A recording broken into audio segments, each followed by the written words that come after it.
Welcome back to our Accounts Week channel. So today we are going to see about the journal and ledger, that is creating journal entries and posting them into the ledger accounts respectively. So we are going to see the first sum from standard 11 samacheer textbook. The sum goes as: journalize the following transaction and post them to ledger. They have given 3 transactions on Jan 1st, 5th and the 7th. So let's get into the transaction, analyze them and sort out the journal entry. The first transaction on 2016 Jan 1st is started business with cash of rupees 10,000. So the two accounts involved over here is cash and capital. So cash account is relating to real account and capital account is relating to a personal account. Therefore, we must think about the golden rules of accounting for real and personal. So real account, debit what comes in and credit what goes out. Therefore, cash is coming inside the business.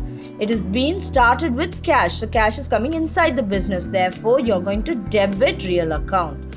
Capital is given by the person who is a proprietor. So it's a personal account. Personal account, golden rules are debit the receiver and credit the giver. So the person is giving the capital. Therefore, credit capital. So on the basis of this analysis, the journal entry is going to be written. The next on Jan 5th is paid into bank. So when it is paid into bank, actually the cash is being paid or deposited into the bank. So the two accounts involved here are bank account and cash account. So if you take bank account, it's a name of a representative person. Bank is a person, representative person. Therefore, we are going to take it as personal account. And cash is a real account. It is an asset. So personal account, the golden rule is debit the receiver, credit the giver. It is being paid into bank in the sense bank is receiving the money. Therefore, we are going to debit bank. And cash is being paid into it. For the real account, the golden rules are debit what comes in and credit what goes out. So from the business, the cash goes out and it is being deposited into bank. Therefore, we are going to credit cash account. The next transaction on the 7th is purchase goods from ROM for cash. So the two accounts involved over here is purchases and cash. So purchases can be considered as both as nominal account or as a real account, because when you're purchasing, goods are coming inside. Goods is an asset. The stock is an asset. So you can consider it as a real account. Or purchases can be considered as an expense incurred by the firm. Therefore, it can be taken up as a nominal account. So on the basis of nominal account, if you see, the golden rule is debit all expenses and losses, credit all incomes and gains. Therefore, we are going to debit the expense of purchase.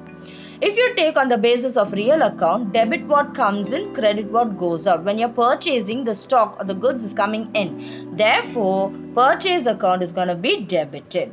Next, if you take, it's a cash account. Cash is a real account. It is an asset.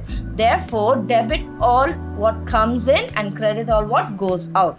Cash is going out. We pay the person for purchasing the product. Therefore, we are going to credit it. So, on the basis of this analysis, the journal entries are going to be laid down.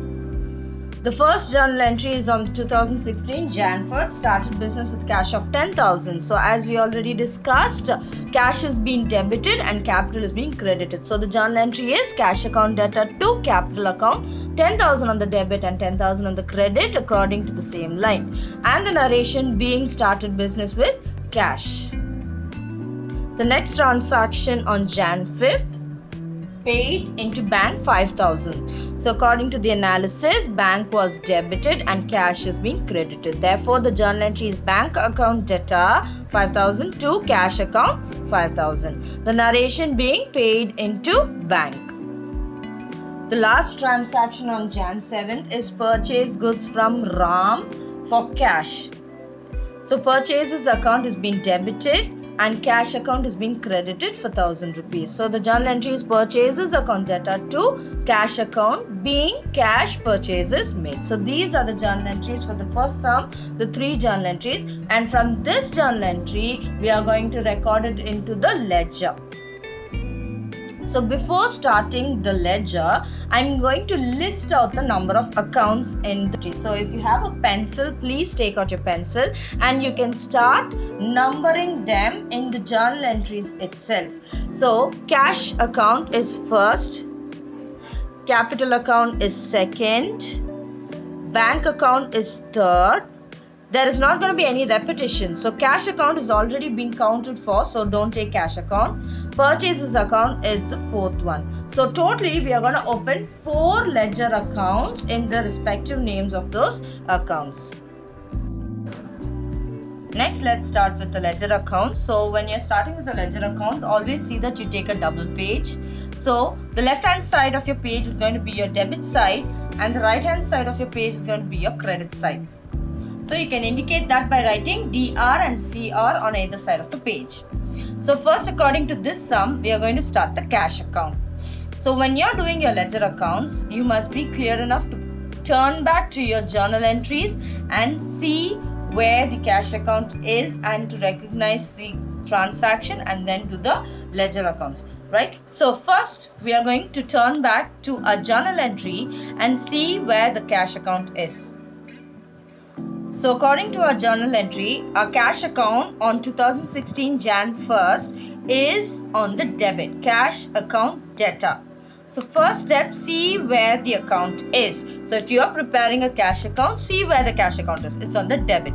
So second step, we have to go to the same debit side of the cash account in the ledger book and write the opposite account's name. That is capital account. So first see where the cash account is. It is in the debit.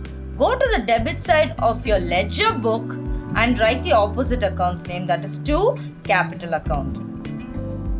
So we are back to our ledger account. So I am on the left hand side, my debit side of my cash account. This is my division. So cash account, debit side, according to my first transaction, it was on my debit. So write 2016 Jan 1st.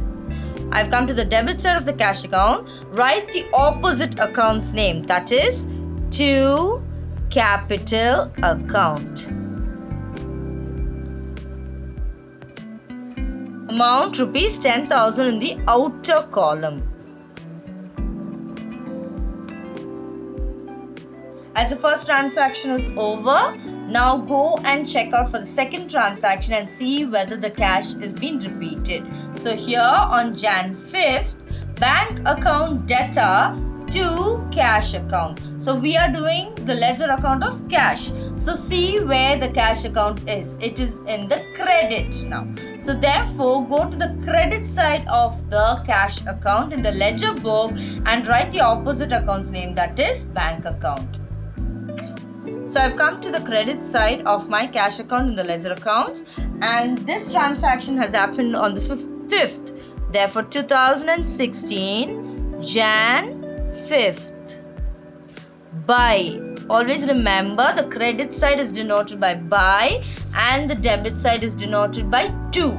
So by bank account. The opposite account which was recorded in the journal entry was bank account. And the amount to be recorded in the outer column of the amount column. So that is 5,000 rupees. We have finished with the transaction on the 5th. So moving on to transaction on the 7th. On the 7th, purchases account debtor to cash account was recorded in the journal entry. So we are doing cash account. So there is a cash account over here which is credited. So next step, we have to go to the credit side of the cash account and write the opposite account's name, that is by purchases. So I am on the credit side of my cash account and this has happened on the 7th of Jan. By the opposite account's name is purchases account. The amount being rupees 1,000 rupees, 1,000 rupees to be recorded in the outer column for that particular transaction. With this, our transaction or journal entries has also come to an end. Therefore, we have to balance the cash account. So we have got both our debit side and our credit side entries. So debit side there's only one entry, that is capital account, and on the credit side there are two entries, that is bank and purchases. So our next step is we are going to take a pencil and we're going to sum up the totals on both the sides. So here on the credit side it is 6,000 rupees as a total, and on the debit side it is only 10,000 rupees as a total. So after getting your totals, compare both the sides, the debit and the credit, and see which is the greatest total.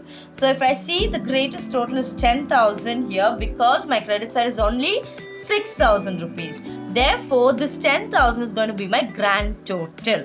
So always before writing the grand total, from your last purchases, that is the last transaction, count 4 lines, 1, 2, 3, 4, and mark your grand total. You always mark the grand total with a double line at the bottom. On the same line of the other side, that is on the credit side, also on the same line you have to mark the grand total for the credit side. So debit side and credit side must mark the grand total, and the grand total is going to be the highest total from both the sides. So it's going to be 10,000. The same 10,000 is written on both the sides, showing that it has been tallied.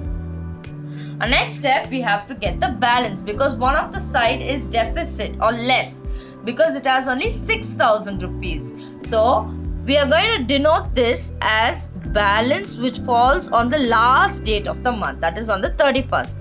So by balance carried down. So this is called as a carry down balance, which is going to be the difference of the highest total and the least total. So 10,000 minus 6,000 is 4,000 rupees.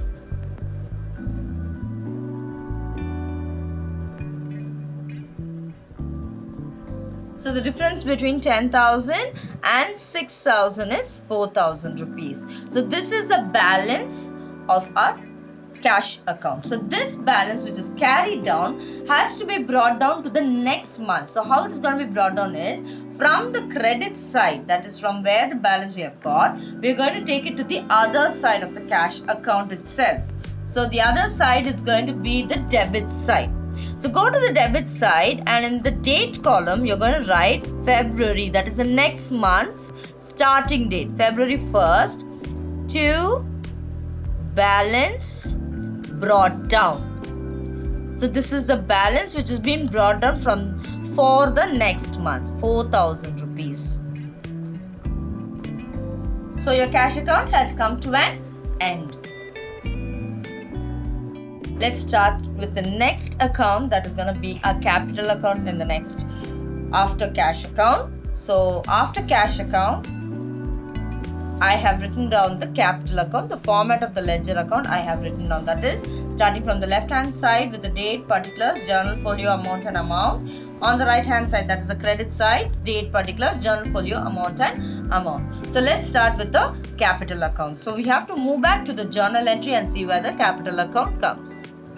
When we look into the journal entries, the first journal entry on Jan 1st, cash account debtor to capital account. So this is the only journal entry which has capital account. The second entry or the third entry doesn't have a capital account. So capital account has only one entry. So now concentrate on the term capital. So capital is in the credit.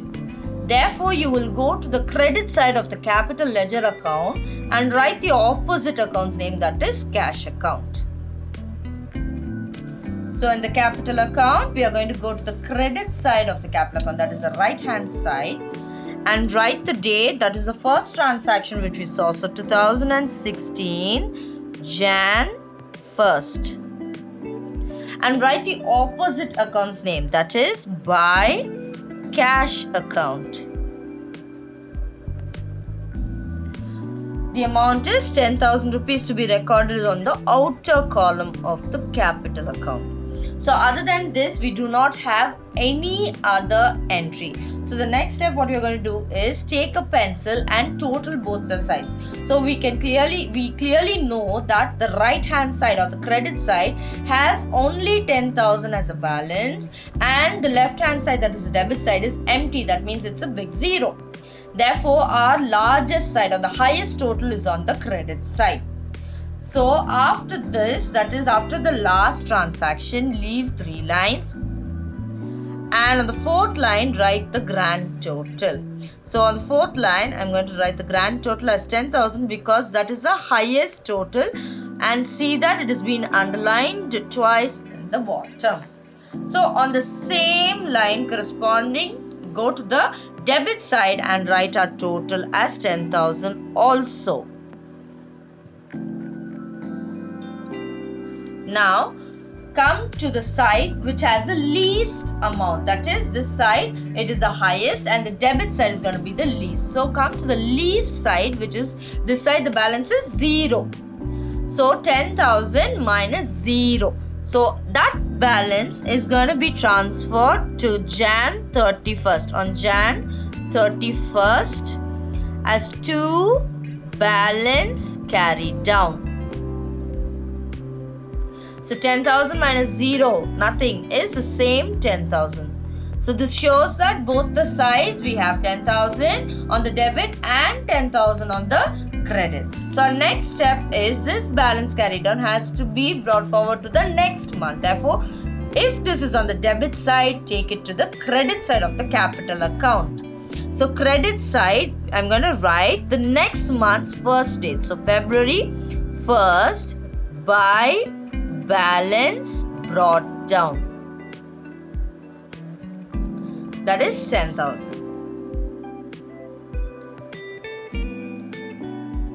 Step, we are going to open the bank account. So I've written down the ledger format for the bank account, the debit side and the credit side. So the debit side denoting DR on top of the page, and the credit side again is being denoted by CR on top of the page. So I've written down the date, particulars, journal folio and amount. So next step, we have to go back to our journal entries and see the bank account. So in our journal entry, the first entry doesn't have bank account, the second entry has a bank account, and the third entry does not have a bank account. So it's only one journal entry with bank account. So look into the journal entry and concentrate on the term bank account. So bank account is on the debit. So we must go to the debit side of the bank account, the ledger book, and write the opposite account's name, that is to cash account 5,000. So we come back to the bank account and I'm on the debit side, and I must write to cash account, the opposite account's name. So let's record the date, 2016 Jan 5th, to cash account 5,000 on the outer column. So this is the only transaction, therefore you will have only one entry. So next step, we must take a pencil and we have to note down the greatest total and the least total. So clearly here on the right hand side, the credit side, we do not have any entry, therefore that is going to be my least side, and the 5,000 is going to be my highest total. So take the 5,000 and write it as the balance, as a grand total on both the sides, that is on the debit and the credit, and see that you underline it twice at the bottom. So I'll go to my credit side, and on the same line I am supposed to write 5,000 as my total, and see that I underline it twice. Next, my least side is my credit side because I do not have any entry this side, so I'm going to record it as my balance. So 2016 on the last day of the month, 31st, by balance carried down. It is going to be the same amount because 5,000 minus nothing is going to be the same 5,000. So this balance carried down has to be taken to the next month. So if it is on the credit side, we must move it to the debit side into the same bank account. So on the credit side, it's carried down. I'm taking it to the debit side and I'm going to record it here. So it's going to be on the next month. So Feb 1st to balance brought down 5,000. So that's up with the bank account. After the bank account, we're going to start with the purchases account, which is the last ledger account for this particular sum. So let's get back to the journal entries and see the purchases account. So in our journal entries, concentrating on purchases account, on Jan 7th is the only entry which has purchases account. So now concentrate on the term purchases. The term purchases account is on the debit. So go to the debit side of the purchases account and write the opposite account's name, that is to cash account. So in the purchases account, I'm going to go to the debit side of the purchases account, that is the left hand side of your page, and record to cash account. This is happening on 2016 Jan 7th. To cash account, and that is an amount of ₹1000 in the outer column. So now next, I do not have any other entry to record on the purchases account. So my debit side is 1000 and my credit side is 0. So therefore my grand total or the highest total is ₹1000, which has to be recorded on both sides of the account, that is the debit and the credit of the purchase account, on the same line. So I go to the same line on the credit side and I write ₹1000.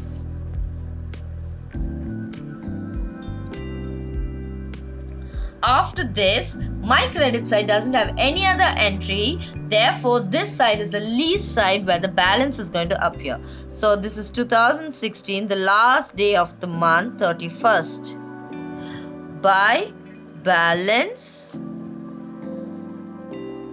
carried down ₹1000. Therefore, I can ensure that both the sides are 1000 and 1000 tallied. So next step, I must take this carry down to the next month. So I'm going to bring it down. So if it is on the credit, I must bring it to the debit side. So I have to go to the debit side of my purchases account and write the next month, that is Feb 1st, to balance brought down.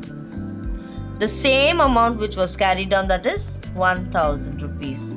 With this, the sum is over.